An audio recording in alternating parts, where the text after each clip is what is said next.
My name is Grainne Smith and I'm a Quality Specialist with the Tal West Childhood Development Initiative. In 2004, CDI undertook a needs analysis in the area of Tal West and published a report entitled How Are Our Kids? This report found that there was an overrepresentation of families in poverty, lone parent families and families experiencing stress due to multiple disadvantages. As a result of this, CDI established an early intervention speech and language therapy model. This model was part of the Early Years programme and the Healthy Schools programme. In both instances, it was responding to a need for additional services in the area of speech and language. Research suggests that speech and language difficulties are further compounded in areas of disadvantage. So the CDI Early Intervention model sought to provide assessment and therapy to children, provide training and support to parents, and training and support to staff. Given the research and the demand for speech and language in the area, the need for this model was very clear. In 2008, consultation was held with the local HSE Speech and Language Therapy Service to determine and outline what was needed for the area. Following extensive consultation and discussions, an on-site delivery model was established. 2 therapists were employed to work in the 9 early years services and 5 primary schools. Recruitment guidelines and job descriptions were drawn up in collaboration with the HSE and support was given with the recruitment process.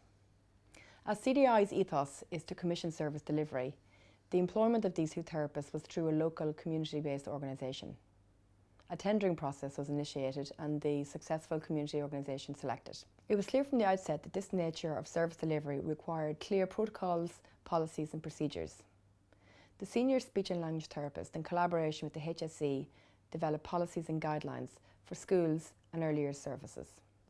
Meetings were held at the early years service and schools to discuss these policies and procedures, which clearly outlined roles and responsibilities, as well as expectations.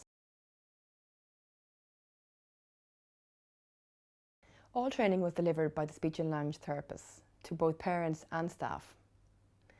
Accredited and non-accredited training formed the basis of the staff training. Such trainings included Hannon and Eklund.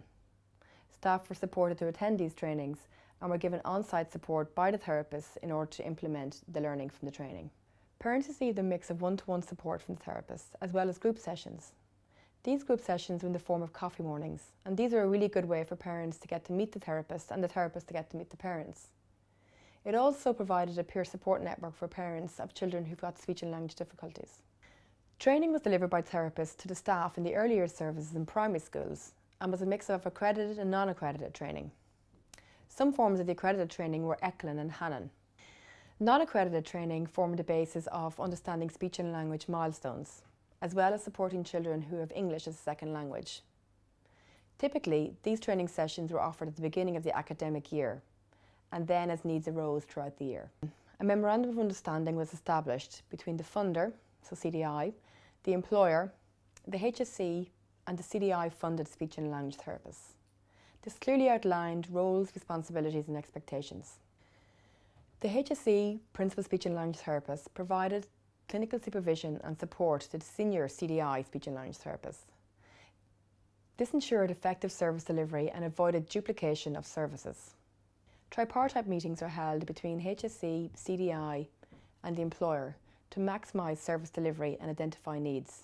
The CDI therapists submit quarterly reports to CDI outlining numbers referred, attendance rates and discharge rates. Monthly reviews are held with the speech and language therapist and CDI to look at ongoing and day-to-day service provision. This service was evaluated by DIT in 2011. It was a retrospective evaluation and looked at attendance rates, referral rates and discharge rates. It also looked at the impact the service had on parents and staff within the services. In terms of child outcomes, the findings speak for themselves. Children were seen at a much earlier age, so between 2.5 and 3 years of age. In fact, 55% of all children referred to the CDI service had not been referred to any other speech and language therapy service. Waiting times for assessment were greatly reduced, which ranged anything from 2 to 4 weeks, in comparison to the HSE, which had a waiting period of up to 18 months. Additionally, children were referred to other specialist agencies, including ear, nose and throat, assessment of need and psychology, thus further reducing another risk factor in these child's lives. Parents reported that they were better equipped and skilled to understand speech and language development as well as supporting their child who had a speech and language need. They found the on-site delivery less disruptive to their child and to them. They also felt that their child was more ready to transition to primary school. In terms of staff outcomes, staff reported a dramatic change in their practice. They had a better understanding of speech and language milestones, as well as supporting children with speech and language needs.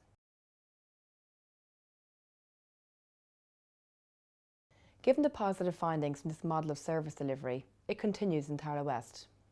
Also, other area-based childhood programmes are also delivering various models of speech and language therapy. Discussions are ongoing with the HSE about replicating or indeed rolling out this model of service delivery to other parts of Ireland.